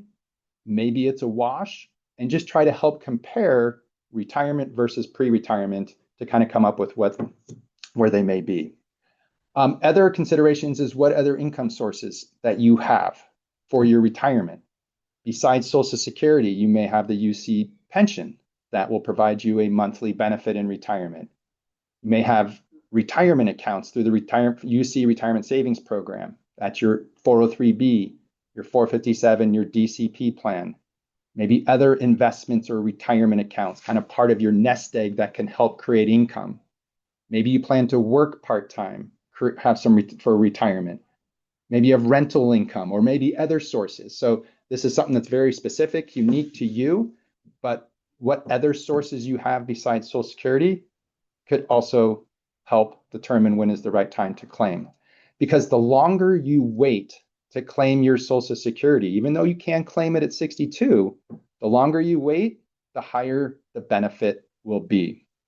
Another consideration is your life expectancy and longevity. Looking at your family history, you have parents, grandparents, family members who lived into their 90s or possibly their hundreds, and waiting for a higher benefit may, in the long run, in the big picture, be beneficial to you. Your personal health, taking a look at that.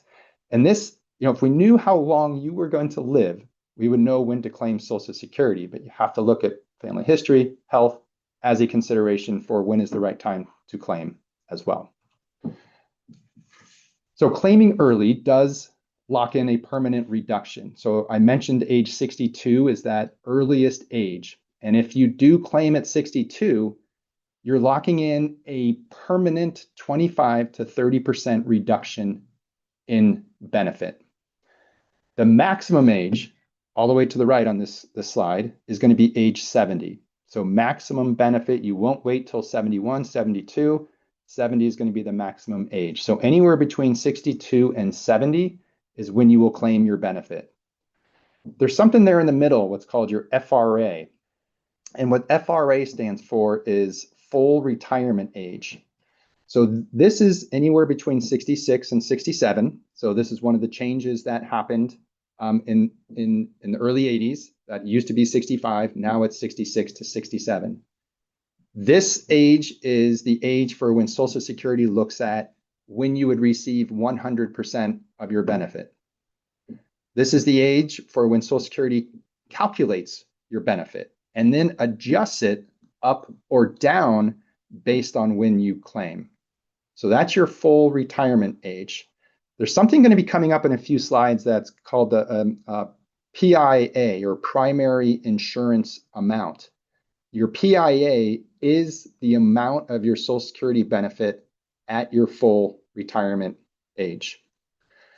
There is one exception to age 62 as the earliest age, and you can see all the way to the left, that's age 60. And so that is the earliest age for a surviving spouse benefit. We'll get a little bit more into that soon. There's also, you see, age 65 in the middle. That is when you are Medicare eligible. Medicare and full retirement age used to align until the changes in the early 80s. Now, Medicare and Social Security are managed centrally. So when come time to sign up for Medicare, you will sign up through Social Security. When you are on Medicare and claiming your Social Security benefit at the same time, your Medicare premium will be deducted from your Social Security benefit. All right, let's move on to question 2. So how can I claim my retirement benefits? So there are 4 ways to claim. 1 is as an individual worker, 2 as a spouse, 3 ex-spouse, and 4 is as a surviving spouse. So as an individual worker simply means that you are going to claim your Social Security benefit off of your own work history. Anywhere between 62 out to the maximum benefit age of 70 is when you will claim. And when is the right time for you? Also based on other resources, right? Your pension, your retirement accounts, work and retirement, other sources that you may have that may allow you to delay taking your Social Security can help you define when is the right time. Maybe you're still working full time. Maybe you're still at UC, you haven't retired, and you're 62, 63. Well, you don't want to claim it really until you retire, because there are going to be some penalties if your income is too high and you claim your benefit younger than your full retirement age. So a lot of factors goes into this, especially if you're claiming as an individual worker. And this is where retirement planning and going through your specific plan for you of expenses, resources, life expectancy, taxes, inflation, really kind of putting a detailed retirement plan together can help with this decision-making process of when to claim. Second way to receive a Social Security benefit is a spousal benefit. So to qualify for a spousal benefit, you are married, so that is a requirement. To receive a spousal benefit, your spouse must be enrolled in Social Security. The maximum spousal benefit will be half of your spouse's full retirement age benefit. And if you claim a spousal benefit younger than your full retirement age, then the 50% will be reduced. So it'll be a reduced amount, less than 50%. So let me go through an example on this, because this can be a little confusing. So this is an example that you have a work record and you are married. You have a current spouse. So let's say here, looking on the left, that your spouse's PIA, remember PIA is primary insurance amount, the amount that your spouse would receive at their full retirement age, is $1,800. So as a spouse, you are eligible, you can receive up to 50% of that, $900. So now let's say that you look at your own work record. So you have a work record, you've contributed to Social Security, and based on your work record, you're eligible for $650 of Social Security payment. So that's less than 900. That's less than 50% of your spouse's PIA. So what Social Security will do is they will add $250 to your $650, what's called the spousal addition, to bring it up to $900. So that is the spousal benefit, half of the full retirement age. Let's say that your payment on your work history was greater than 900. So let's say instead of 650, it was 1,000. So that's greater than 50% of your spouse's. So no spousal benefit. You're just going to claim on your own work history because it's greater than half of your spouse's. Let's say that on your work history, you did not earn enough credits. So let's say that your payment was going to be zero. You didn't contribute enough to Social Security.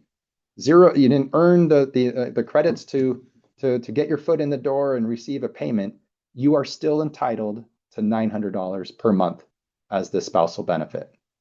So remember, this benefit cannot exceed 50% of your spouse's full retirement age amount, which is that PIA, primary insurance. Okay, third way is as an ex-spouse. So same rules apply that we just went through for a spouse. For an ex-spouse, except some certain conditions have to be met. You have to have been married for 10 years. You have not remarried. Both are at least age 62. Divorced 2+ years, or your ex is claiming. If these conditions have been met, you may be eligible to claim an ex-spousal benefit. So same, that cannot exceed 50% of your ex-spousal's full retirement age amount, or the PIA. And if you claim an ex-spousal benefit younger than your full retirement age, it will be reduced. It'll be less than 50%. So if you are eligible for this and want to claim it, you can go into this, contact Social Security, you go into their office, give them a call. They're going to require some documents, marriage certificate, divorce decree, They will need your ex's social security number. They may ask for some other required proof and documentation, and you can submit this and apply for an ex-spousal benefit without your ex-spouse even knowing about it. And it will not impact your ex-spouse's social security benefit. So something you're going to want to work with Social Security on if this is something that that you are eligible for. All right, the next is going to be as a surviving spouse or a surviving ex-spouse. So let's say you are married, you and your spouse are both receiving Social Security benefit in retirement.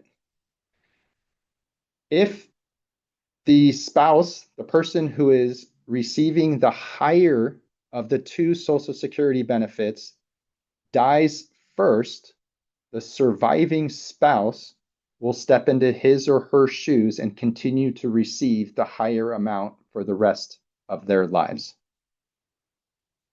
So I'll repeat that. So if the spouse who is receiving the higher Social Security benefit dies first, the surviving spouse will step into his or her shoes and continue with that same amount for the rest of their lives. You don't receive both. You don't continue to receive what you were getting and the higher amount. Yours would drop off, and then your spouse, you would then continue with the higher amount for the rest of your life. If your ex-spouse dies and you were married for 10 plus years and you did not remarry before age 60, same rules apply. If your ex-spouse was receiving a higher Social Security benefit than you, and they die before you do, you can step into his or her shoes and continue with that same amount for the rest of your life. All right, some considerations for survivor benefits. As I mentioned before, that they are available as early as age 60. If you do claim at 60, they will be reduced. Now, what you can do is you can claim a surviving spousal benefit and then switch to your own at a later date. So you can claim a surviving spousal benefit, let yours continue to grow and appreciate and for a higher amount to your full retirement age, or possibly all the way till age 70, and then switch over to yours. This is something you're responsible for notifying and working with the Social Security Administration on. All right, Hey, information. Yeah. Let me interrupt you for just one moment since we're Okay. pausing to go into another direction. Yeah, great. We had a question come in, obviously you just talked about a few of the different strategies to take into consideration. So I had a question come in regarding current spouse in this situation. So the question is, my wife is a housewife and has no earned income. She is 4 years younger than me. I heard that she can claim up to half of my Social Security, which you talked about, and yes. What age can she file to claim Social Security? If I claim early, such as 63, will this affect her Social Security? Do I need to claim first before she can file? So yes. So this person would need to be claiming in order for their spouse to be able to claim a spousal benefit. And the spouse would, if they want to receive 50% of their full retirement age amount, their spouse would need to wait until 67, till their full retirement age amount. If they claim younger than that, it will be a reduced amount. But this person would need to be claiming in order for their spouse to claim a spousal benefit. Okay, perfect. And then just to kind of clarify, so if this person claims at 63, what's the earliest his wife could claim her spousal benefit? Well, she could claim, she or he she's can 4 claim years younger. She's 4 years younger. So as soon as she turns 62, she could claim a spousal benefit, but it would be a reduced benefit because it's younger than her full retirement age. Yes. Perfect. Thank you. Yeah. And then just a follow-up question, just because, again, we're paused. If Yeah. you are still working at 70, should I claim Social Security? Yes. Yes. Absolutely. Absolutely. And Social Security is probably knocking on your door, sending communication, not literally knocking on your door, but they're probably reaching out to you that it's time to claim. It's 70 is the maximum age. So even if you're Yeah. working, even if you don't need it, you need to claim it. Yeah. And you can file, 90 days before your 70th birthday. Yeah. Perfect. Those are the two that came in, so I appreciate it. Okay. Yeah, great. Let me know if any others come in. Okay. All right. We're about halfway through here. So the next is going to be about where to get more information.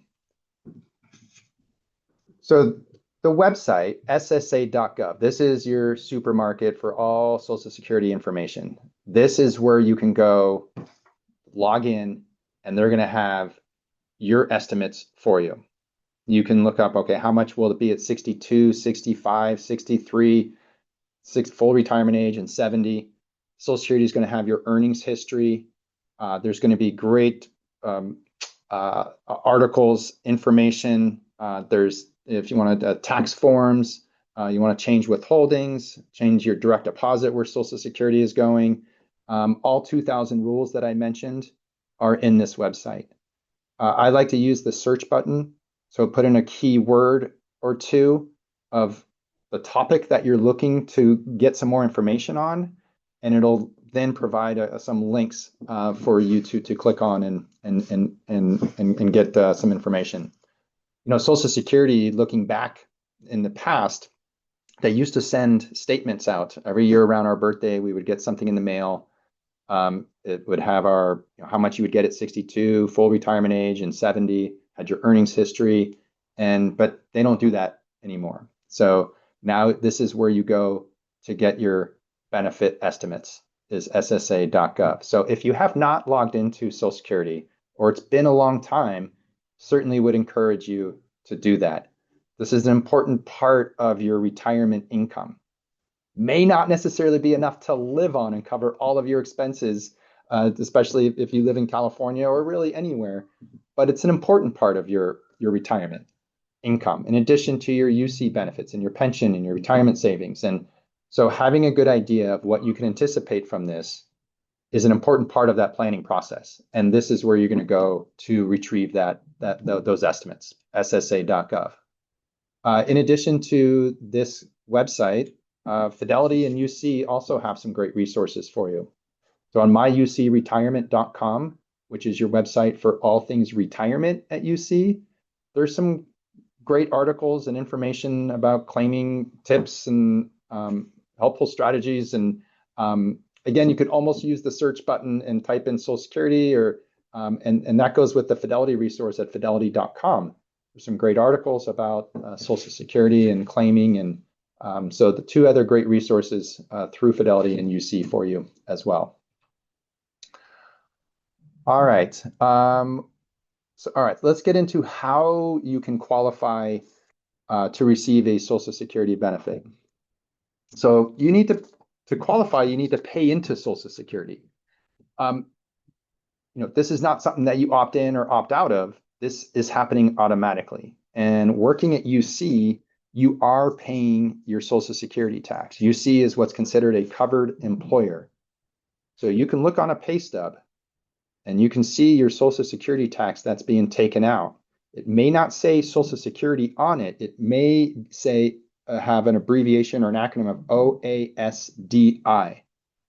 That stands for Old Age Survivor Disability Insurance, and that is representing your Social Security tax. It's 6.2%. That's your Social Security tax, part of your FICA wages. Medicare is part of your FICA wages, FICA taxes as well. That's at 1.45%, but your Social Security tax is 6.2%. UC is also paying the 6.2% Social Security tax on your behalf as well. So you are paying into Social Security, and you may have paid into Social Security in other employers as well, and it all happened automatically. There are some employers out there where you don't pay into Social Security. My wife is an elementary school teacher. She's part of CalSTRS, the teachers' retirement. they don't pay into Social Security. So they pay into their pension, but they do not pay into Social Security. So they're not building that part of a retirement income. At UC, you contribute to your pension, you contribute to Social Security, so you will get both, and they do not impact each other. That is a common question that I receive is, gosh, is my UC pension going to impact my Social Security benefit? And it's not. The reason is because you are contributing to both. Now, if you are contributing, you earn credits. And to get your foot in the door with Social Security, to qualify to receive a monthly payment from them, you have to earn 40 credits. And one credit is equal to $1,890. And you can earn a maximum of 4 credits per calendar year. You can earn all 4 credits in January or in the first quarter, but that's it. So essentially, you need to have 10 years of work history, earning 4 credits per year. And once you do that, you're in. You're going to get some Social Security benefit. Now, Social Security, to get a higher Social Security benefit, and I'll touch on that in a minute here, you need to have a long work history of contributing to it. But to qualify to at least get some Social Security, it's those 40 credits, 10 years earning at least 4 credits per year. And reach age 62, right? We all know now that if you didn't know that age 62 is that earliest age where you can claim your Social Security benefit. All right, your full retirement age, the FRA. You may log in, take a look at an old statement and wonder why that it has 66 and 2 months or 66 and 4 months, 6 months. Well, it has to do with the year you were born. You know, this was one of those changes that that happened, and it was a gradual change going from 65 to 66 out to 67. So you're born in 1955, full retirement age is 66 and 2 months. 1956, 66 and 4 months. You know, 57, you can see how it kind of increases by 2 months. And then if you're born 1960 or later, your full retirement age is 67 years old. All right, so kind of how, you know, when you log in and you see these numbers, here's how much it is at 62, different ages, 67, 70. How is Social Security coming up with that number? Well, what Social Security does is they look at your entire earnings history, your work history, and they're looking at they take the average of your highest 35 years of earnings. So, and what Social Security does is take those 35 years, they add those 35 years together, and then they come up with this big number. And then they take that number and divide it by 12, and they come up with what's called your average index monthly earnings. And then they apply a formula. The actuaries then determine from that average index monthly earnings what your full retirement age, 67, 66 to 67, your claiming age, what that amount is going to be. And then once you have that amount, then it's adjusted. It's reduced if you claim it younger, as much as 30% if you claim it at 62, or it goes up if you wait past your full retirement age, possibly as it increases as much as 32% if you wait until 70. So your highest years of earnings, 35 highest years of earnings, it doesn't need to be consecutive. It's not like your UC pension that uses your highest average 36 consecutive months or 3 years. So your 35 years do not need to be consecutive, just your highest at any point in time. If you do not have 35 years of earnings, Social Security will use some zeros, you know, or if you have low earnings, if you have, like me, my first job was working at Domino's, and you had a low earnings, and you paid into Social Security for every year you're contributing now in your current earnings, either a zero is dropping off, or a year maybe in college or high school where you had a low earning year, those years are dropping off. So 35 highest earning years is what Social Security uses. All right, here's an example. So when you claim Social Security, it can have certainly an impact on on your savings and your other resources based on when you claim.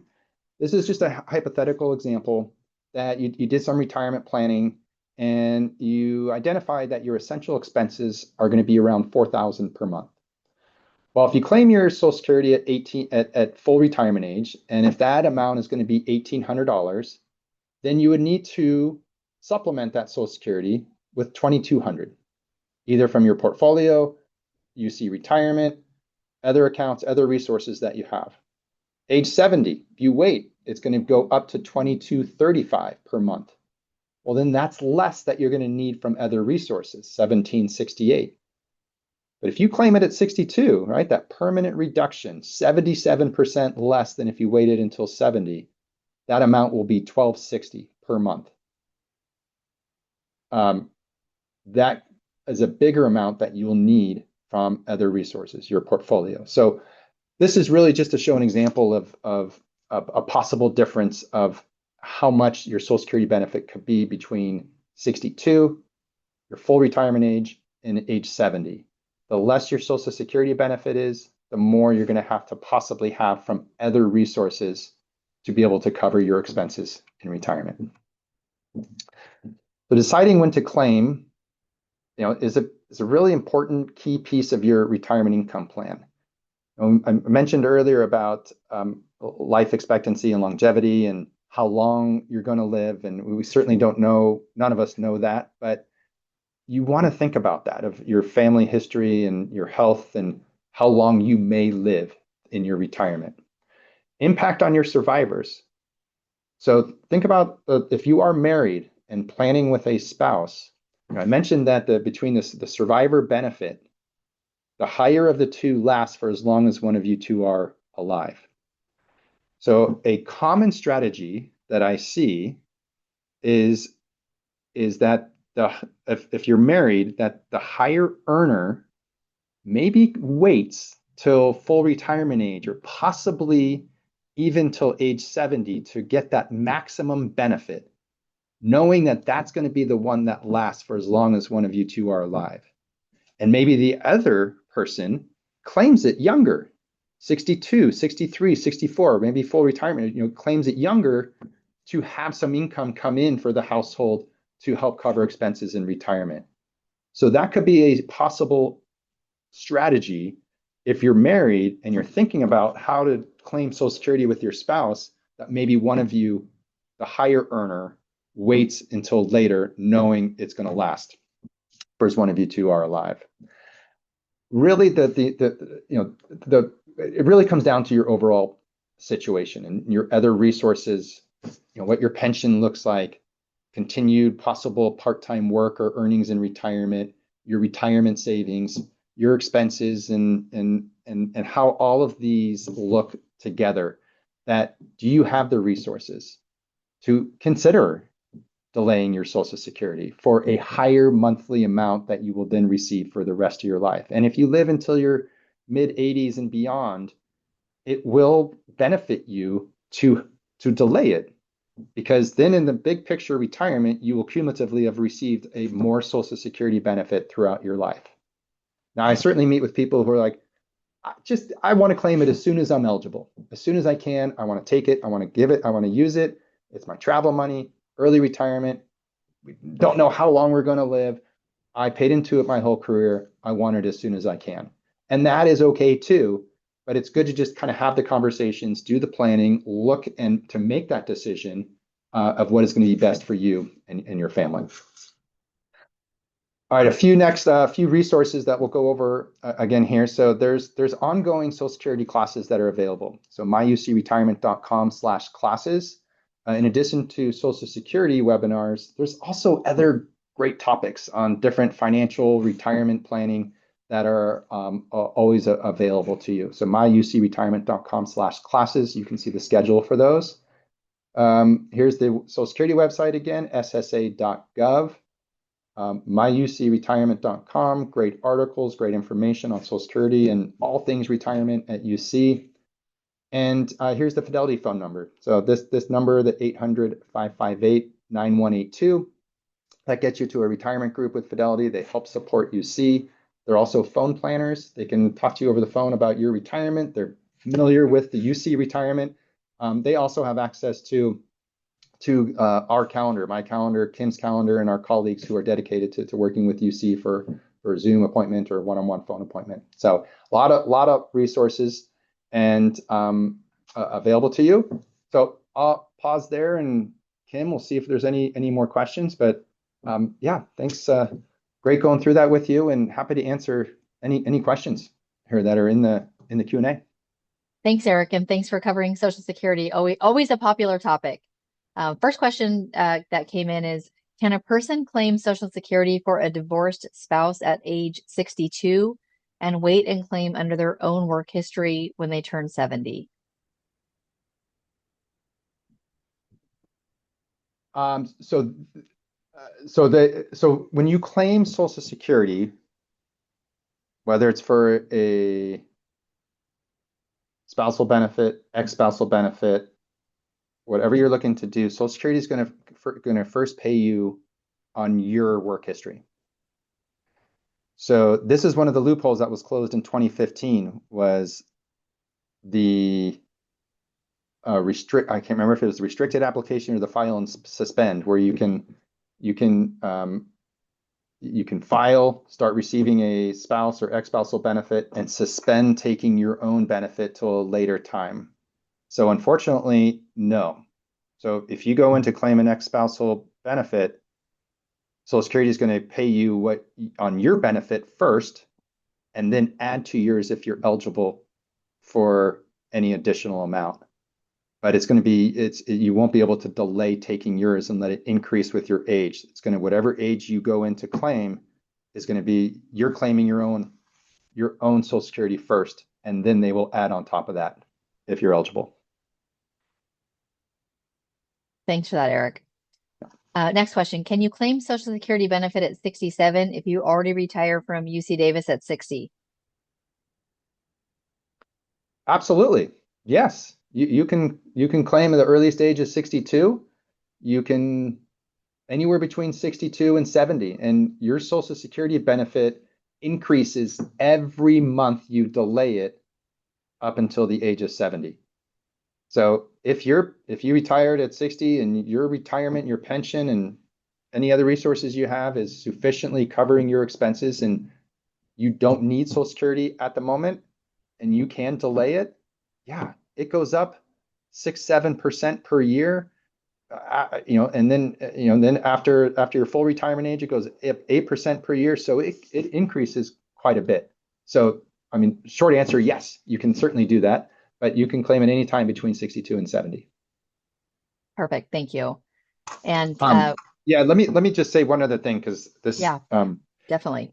Claiming Social Security younger than your full. So if you're retired and you're not earning no more earned income, and you're not going to have any more earned income, you certainly can claim it younger than your full retirement age. But if you claim Social Security younger than your full retirement age, and you do have earned income over $24,480, Social Security is going to penalize you. They will start withholding Social Security benefit $1 for every $2 over the limit. So in this person's scenario, yeah, they're retired. So as long as they're not going back to work, you can claim it younger than full retirement age. But if there's a chance of, I've seen this, that where people retire, all of a sudden they claim Social Security at 62, 63, and then they get a job at 64, 65, and their earnings are above the 24,000. Then they start getting penalized. Their Social Security benefit is reduced or possibly even eliminated during those years where those earnings are above the 24,000. Once you hit full retirement age, there's no earnings restrictions at all. You can earn as much as you'd like, and then your Social Security benefit will jump back up. But for younger than full retirement age, just be careful that you're earning, if you've claimed Social Security, that your earnings are not going to be above that 24,000 mark. Perfect. Thank you. Okay. And then next question. I know you covered this in the earlier session, but to confirm, Social Security is or is not earned income. and accordingly eligible or not for saving in a Roth IRA. So, I mean, Social Security is not earned income, so it is not eligible for Roth IRA contributions. Correct. That's right. And then next question, does Social Security, does the benefit have a cost of living adjustment? Yes, it does every year. 2026, it was this year 2.8% is the COLA. So that does look at the CPI index and increases every year. So that yes, so that there is a cost of living adjustment to it. Great. Okay. So far, last question. Does the spousal benefit essentially mean a married retired couple can get 150% of the working spouse's benefit, even if the other spouse never worked? Or did I not hear that correctly? Yes. So if assuming that you're claiming at the right ages, right? So if the person who worked claimed at least full retirement age or older, and then their spouse claimed a spousal benefit at full retirement age, then yes, because your full retirement age is that's when Social Security looks at you receive 100% of your benefit. So then if your spouse claims the spousal benefit at their full retirement age, then that's 50% of yours. So yeah, that's a good way to put it is you yeah, on is 150% of it is what you'll receive. Correct. Yeah. So even if the spouse did not earn any credits or didn't earn 40 credits or qualify for it, they're still entitled to that 50% amount. Yeah, that math checks out. Yeah. And okay, new last question. So since Okay. most of us earn way more than 24,000, it probably doesn't make sense to claim until we are fully retired, since most, if not all of the benefit would be deferred. Absolutely. So if you're still working, at UC or anywhere at 62, 63, 64, anytime between your full retirement age, you don't want to claim your Social Security benefit, assuming those earnings are above 24,000, because then it'll be withheld, it'll be reduced benefit or possibly completely eliminated until you reach 67. So wait till you retire, wait till 67, then decide whether you want to claim your benefit at that time or not. Perfect. Yeah. So those are all the questions that have come in so far. I know Julianne always likes to say a few words, but I mean, I personally want to, again, thank all of you for joining. Eric, thanks for joining today. In Spencer's absence. So if any of you have worked with Spencer, I don't know, I don't think I mentioned at the beginning, but Spencer's out on medical leave and he has been since April. So the end of April of 2025. So it's been a while. We expect to have him back, but he's just not quite back yet. But Julianne, thank you so much for having us as part of your retirement series. Love doing these in January. So thanks for having Yeah. us. So just as a reminder to everybody, I do send out the recordings to anybody that registered. I usually get them out the Tuesday or Wednesday, after the Friday. So you can look for that. It usually comes from me directly, and that's jmcrowley@ucdavis.edu. But if you haven't received the last couple, just shoot us an email either at my email, or even better, the Retiree Center, which is retireecenter@ucdavis.edu. But I also want to put in a plug. Kim, it does have office hours in Davis coming up.